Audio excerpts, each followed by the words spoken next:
नमस्कार मित्रों, आर्थिक समीक्षा की महत्वपूर्ण प्रश्नोत्तरी में आपका स्वागत है, जिसमें मैं फटाफट कुछ प्रश्नोत्तर आपके सामने रखने वाला हूं, जो परीक्षा की दृष्टि से अति महत्वपूर्ण है। उन्हीं सवालों पर मैं आपसे बातचीत करने वाला हूं। सबसे पहला सवाल आपकी स्क्रीन पर आया है, ज़रा देखिएगा और उसका सही जवाब देने की कोशिश करिएगा, तब तक हम लोग आगे बढ़ेंगे।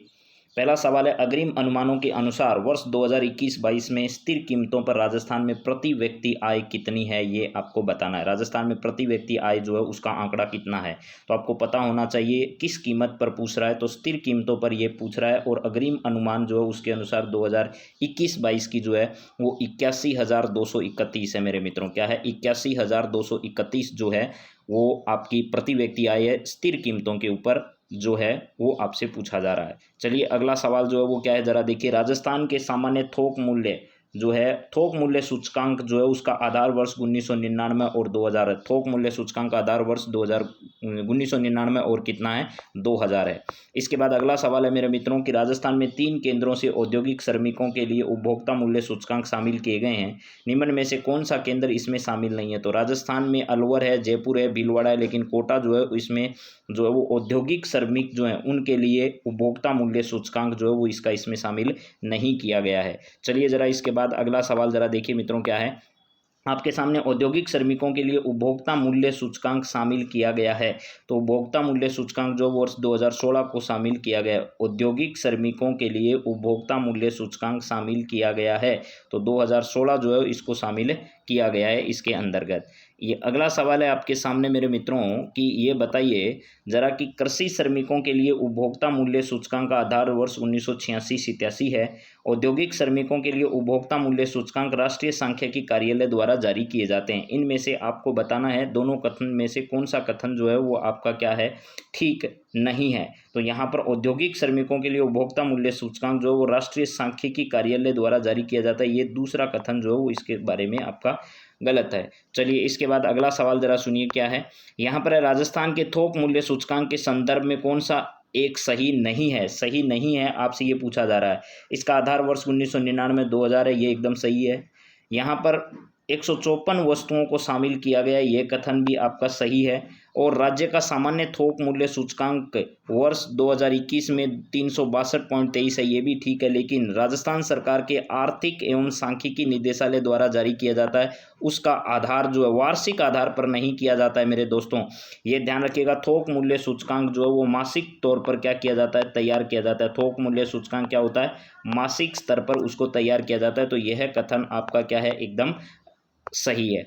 चलिए इसके बाद अगला सवाल ज़रा देखिए, क्या है राजस्थान में आर्थिक समीक्षा 2021-22 के अनुसार वर्ष 2021-22 में प्रचलित कीमतों पर राज्य की प्रति व्यक्ति आय, अभी थोड़ी देर पहले आपको बताया था मैंने 81,231, ये 81,231 प्रति व्यक्ति आय जो है वो तो कौन सी कीमतों पर है, स्थिर कीमतों पर है। अब आपसे पूछा जा रहा है प्रचलित कीमतों पर है 1,35,218, 1,35,218 जो है वो प्रचलित कीमतों पर है, ये आपको ध्यान रखना है। इसके बाद अगला सवाल है, अग्रिम अनुमानों के अनुसार वर्ष 2021-22 में स्थिर कीमतों पर शुद्ध राज्य घरेलू उत्पाद कितना अनुमानित है?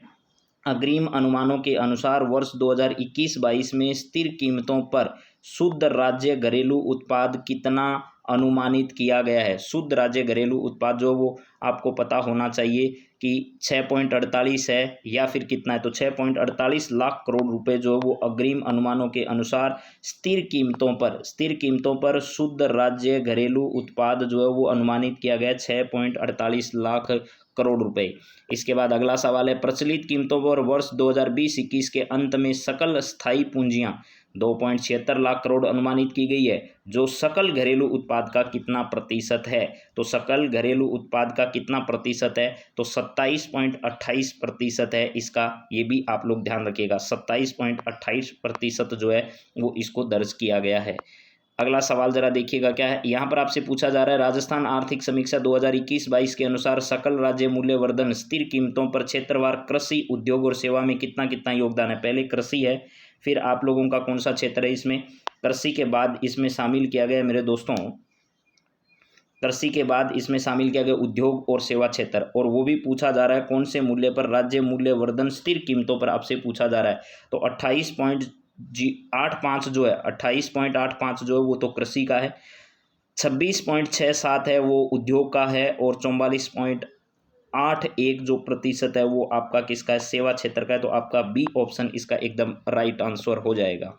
इसके बाद अगला सवाल है, राजस्थान आर्थिक समीक्षा 2021-22 के अनुसार सकल राज्य घरेलू उत्पाद स्थिर कीमतों पर वर्ष 2021-22 में अनुमानित है। कितना अनुमानित है, तो आपको पता होना चाहिए 7.33 लाख करोड़ रुपए इसमें क्या किया गया है, अनुमानित किया गया है यहाँ पर। इसके बाद अगला सवाल है, भारतीय सकल घरेलू उत्पाद में राजस्थान राज्य सकल घरेलू उत्पाद का अनुमान प्रचलित कीमतों पर वर्ष 2021-22 में कितना है। सकल यहाँ है राजस्थान राज्य सकल घरेलू उत्पाद का अनुपात प्रचलित कीमतों पर आपसे पूछा गया है। तो प्रचलित कीमतों पर 5.15% इसमें दर्ज किया गया, 5.15% दर्ज किया गया है। ये सब सवाल आप लोग रट लीजिएगा, परीक्षा में इनमें से कोई ना कोई सवाल आपको अवश्य मिलने वाला है। राजस्थान आर्थिक समीक्षा 2021-22 के अनुसार 2021-22 में स्थिर कीमतों पर सकल राज्य मूल्य, सकल राज्य घरेलू उत्पाद में वृद्धि दर कितनी दर्ज की गई है, तो आपको पता होना चाहिए 11.04% की जो वृद्धि है वो दर्ज की गई है। सकल राज्य घरेलू उत्पाद में 11.04% की वृद्धि दर्ज की गई है। आर्थिक समीक्षा 2021-22 के अनुसार राजस्थान के सकल राज्य मूल्य वर्धन में प्रचलित मूल्यों पर वर्ष 2021-22 में कृषि व संबंध क्षेत्र का योगदान कितना है। ये बहुत इंपॉर्टेंट सवाल है मेरे मित्रों। कृषि एवं उसके संबंध क्षेत्रों का सबका मिलाकर योगदान जो है वो 30.23% दर्ज किया गया है, 30.23% दर्ज किया गया है। भू उपयोग सांख्यिकी 2019-20 के अनुसार राजस्थान राज्य कुल प्रतिवेदित क्षेत्रफल कितना है, कुल प्रतिवेदित क्षेत्रफल कितना है ये बताइएगा। तो इसमें 342.90 लाख हेक्टेयर जो क्षेत्रफल है वो कुल प्रतिवेदित क्षेत्रफल है। कुल प्रतिवेदित क्षेत्र 342.90 लाख हेक्टेयर है। चलिए इसके बाद अगला सवाल है, भू उपयोग सांख्यिकी 2019-20 के अनुसार राजस्थान में वानिकी क्षेत्र कितना है। तो राजस्थान में वानिकी क्षेत्र जो है वो 8.08% है। 2019-20 के अनुसार राजस्थान में वानिकी का जो क्षेत्र है वो कितना है, तो 8.08% है। इसके बाद अगला सवाल है, कृषि गणना 2015-16 के अनुसार राजस्थान में कुल प्रचलित भूमि जोतों की संख्या कितनी है। तो आपको पता होना चाहिए भूमि जोतों की संख्या जो है वो 76.55 लाख है। 55 लाख भूमि जोतों की संख्या यहाँ दर्ज की गई है। इसके बाद अगला सवाल है, कृषि गणना 2015-16 के अनुसार राजस्थान राज्य में कुल महिला प्रचलित भूमि जोतों की संख्या, महिला तो है वो 7.75 लाख भूमि जोतों की संख्या महिला की। ये सब सवाल पेपर में आ चुके हैं मेरे मित्रों और आगे भी आएंगे। तो चलिए अगला सवाल है, कृषि गणना 2015-16 के अनुसार राज्य में जोतों की औसत आकार क्या है, जोतों का औसत आकार कितना है।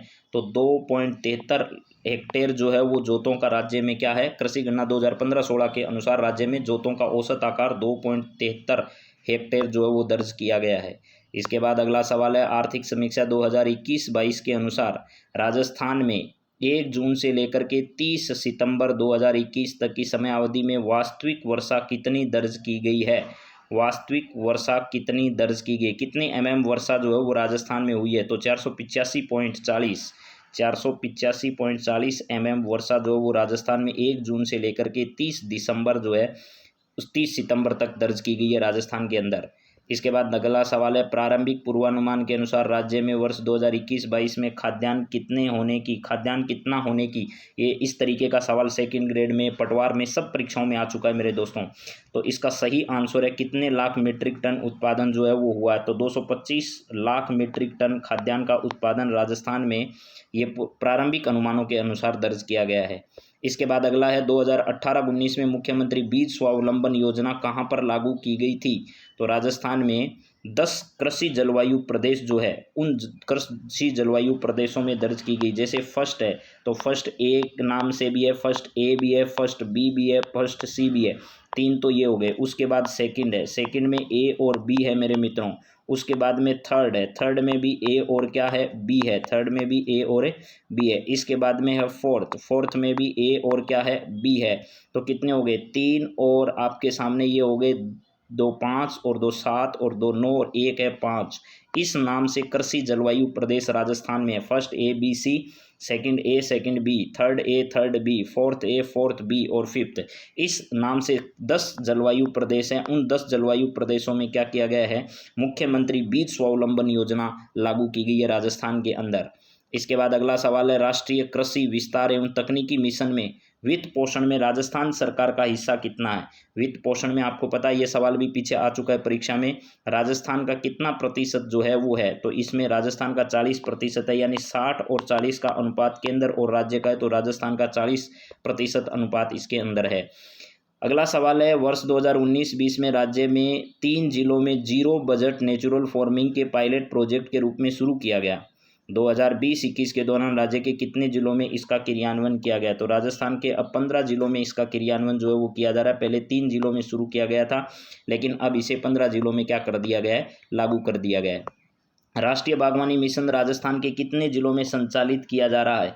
राष्ट्रीय बागवानी मिशन राजस्थान के कितने जिलों में संचालित किया जा रहा है। तो राजस्थान के 24 जिलों में इसे क्रियान्वित किया जा रहा है। राजस्थान के 24 जिलों में इसे क्रियान्वित किया जा रहा है। राजीव गांधी कृषक साथी सहायता योजना के तहत कृषि कार्य के दौरान दुर्घटना के मामले में मृत्यु होने पर कृषक को कितनी सहायता दी जाती है। तो कृषक को 2 लाख रुपए तक की सहायता जो है वो आर्थिक सहयोग प्रदान किया जाता है। 2 लाख रुपए तक का आर्थिक सहयोग जो है वो किसान को प्रदान किया जाता है इसके अंतर्गत। चलिए, इसके बाद अगला सवाल है, राज्य में कृषक कल्याण कोष का गठन कब किया गया था। तो आपको पता होना चाहिए 17 दिसंबर 2019 को राजस्थान में कृषक कल्याण कोष का गठन किया गया था। नेक्स्ट सवाल है मेरे मित्रों, नवनेरा बैराज परियोजना किस जिले में, ये भी पटवार में आ चुका है, तो ये कोटा जिले में है मेरे दोस्तों। कौन सा है, पूर्वी राजस्थान नहर परियोजना का हिस्सा ही है नवनेरा बांध, जो कि कोटा जिले में स्थित है।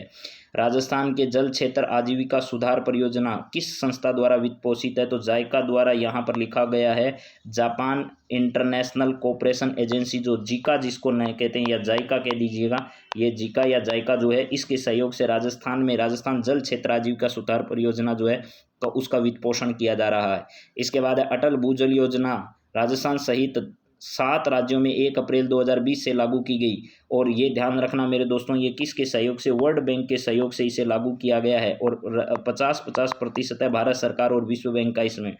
इस योजना में राजस्थान के कितने जिलों में संचालित है। राजस्थान के कितने जिलों में इसे संचालित किया जा रहा है। तो राजस्थान के 17 जिलों में यह योजना क्या है, संचालित है। इसके बाद अगला सवाल देखिए क्या है, दिसंबर 2021 तक राजस्थान में दुग्ध सहकारी समितियां और जिला दुग्ध उत्पादक सहकारी संघों की संख्या क्रम से कितनी है। तो राजस्थान में 1600 या फिर 16,000 कह दीजिए, 16,531 जो है वो तो राजस्थान में क्या है, सहकारी समितियां हैं, और 23 दुग्ध उत्पादक सहकारी संघ है। तो इसका सही आंसर जो वो बी होगा, यानी 16,531 तो सहकारी समितियां हैं और 23 राजस्थान में जिला दुग्ध उत्पादक सहकारी संघ हैं। इसके बाद नेक्स्ट सवाल जरा देखिए क्या है आपके सामने।